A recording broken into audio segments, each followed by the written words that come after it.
जय हिंद दोस्तों। स्वागत है अपने इस यूट्यूब चैनल पर। दोस्तों आज की इसकी वीडियो में एक बार फिर से कक्षा 12 के विद्यार्थियों के लिए सिविक्स यानी नागरिक शास्त्र के महत्वपूर्ण दीर्घ उत्तरीय प्रश्न लेकर आए हैं जो परीक्षा से वेरी इंपॉर्टेंस रहेगा। ताइए बच्चों देखते हैं। क्वेश्चन है बार बार परीक्षाओं पूछेंगे बच्चों, या जो है एनसीईआरटी रहेगा और सभी बोर्ड के विद्यार्थियों के लिए इम्पोर्टेंस है। देखो क्वेश्चन है, बहुत सरला है, आप लोग अपने मन से भी लिख सकते हैं, समझ जाएंगे। तो देखो, भारत में गठबंधन सरकारों पर एक निबंध लिखिए। अथवा करके देखो बच्चों, चाहे इसको चाहे 1989 के बाद भारतीय राजनीति के मुख्य कारक क्या हैं, इन कारकों से निपटने के लिए राजनीतिक दलों ने किस प्रकार सहयोग दिया। अथवा करके देखा, भारत में गठबंधन सरकार को मुख्य प्रमुख विशेषताओं की विवेचना कीजिए। गठबंधन मतलब बच्चों, जब एक राजनीतिक दल दूसरे राजनीतिक दल से क्या कर लेता है, आपस में दो मिल के नई सरकार गठन करते हैं, तो गठबंधन सरकार होती है। जैसे बच्चों सपा बीएसपी, भाजपा कांग्रेस, ये सब दोनों अगर मिल गए तो एक नई सरकार गठन करते हैं, तो एक गठबंधन सरकार मानी जाएगी। तो चलिए देखते हैं, समझ गए होंगे हमारे बच्चे। देखो उत्तर देखेंगे, भारतीय राजनीति का वर्तमान और गठबंधन राजनीति का दौर है। समझ भैया, वर्तमान समय में कोई भी राजनीतिक दल अपने दम पर सरकार नहीं बना सकता। देखो सब देखो आपस में मिले हैं, चाहे अपना दल हो, चाहे सपा हो, साइकिल हो, सब देखो भाजपा, जैसे अपना दल भाजपा मिला है इस समय, आप लोग देखते होंगे पेपर में। अपने दम सरकार नहीं बना सकता, अतः वह अन्य दलों से गठबंधन करता है। इस गठबंधन का कोई वैचारिक वैचारिक में जो विचार संबंधी हो, वैचारिक या नैतिक आधार नहीं होता, बल्कि सत्ता प्राप्ति होता है। समझ भैया, सब सत्ता के लिए जो है गठबंधन करते हैं।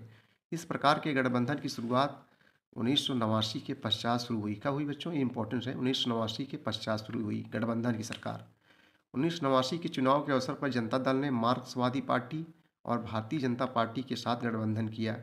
1991, 96 और 98 के लोकसभा के चुनाव के अवसर पर लगभग सभी दलों ने अवसरवादी समझौते किए और 1996 में तमिलनाडु विधानसभा और लोकसभा चुनाव के लिए, लोकसभा जो चुनाव होता है बच्चों, उसमें प्रधानमंत्री बनना जाता है, जिसे सांसद बोलता है।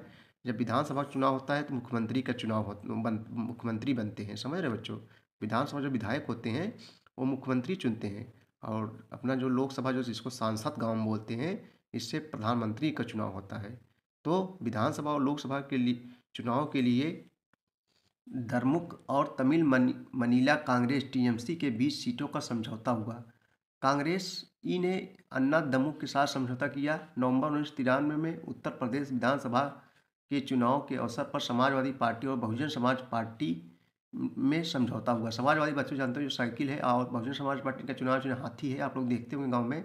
पार्टी में समझौता हुआ और 1 जून 1995 को यह समझौता टूट गया बच्चों, और बहुजन समाज पार्टी ने समाजवादी पार्टी से अपना जो है समर्थन वापस ले लिया। और मई 1996 में 13 दलों ने मिलकर संयुक्त मोर्चे का निर्माण किया। इन 13 दलों के इकट्ठे होने का एक ही उद्देश्य था, सत्ता पर कब्जा करना। मार्च 1998 में भारतीय जनता पार्टी तथा उसके सहयोगी दलों ने केंद्र सरकार में सरकार का निर्माण किया। इस सरकार में अनेक ऐसे दल शामिल थे जिनकी नीतियां परस्पर विरोधी थी, और 15 मई 1999 को भारतीय जनता पार्टी सहित 24 राजनीतिक दलों ने मिलकर राष्ट्रीय जनतांत्रिक गठबंधन, एनडीए जिसको बोलते हैं, राष्ट्रीय जनतांत्रिक गठबंधन नाम से एक महान गठबंधन बनाया। इस गठबंधन का उद्देश्य केंद्र में सत्ता प्राप्त करना था। सितंबर अक्टूबर 1999 में हुए लोकसभा के चुनाव में इस गठबंधन को स्पष्ट बहुमत प्राप्त हुआ, और जो है इसने श्री अटल बिहारी वाजपेयी के नेतृत्व में सरकार बनाई। इस प्रकार यह जो है गठबंधन अपने उद्देश्य में बच्चों सफल रहा, और 2004 के 14वीं लोकसभा के चुनाव के अवसर पर भारतीय जनता पार्टी, जिसको बीजेपी कहते हैं, इसमें बीजेपी की सरकार बच्चों का को चुनाव चुनी जो कमल है। भारतीय जनता पार्टी ने जहां अनेक घोटालों में संलिप्त जयललिता से जो है चुनावी समझौता किया, वहीं कांग्रेस ने अपने कट्टर विरोधी डीएमके के साथ चुनावी समझौता किया। इसी प्रकार सन 2009 और 2014 के चुनाव में भी राजनीतिक दलों ने सत्ता प्राप्ति के लिए सिद्धांतहीन समझौते किए। यही स्थिति अप्रैल मई 2019 के लोकसभा चुनाव में यथावत बनी रही बच्चों। तो ये गठबंधन सरकार होता है जो पार्टियां करती हैं अपने लाभ सत्ता पाने के लिए, कोई उनका नैतिक विचार नहीं होता है, बस सत्ता पाने के लिए काम करते हैं इसे।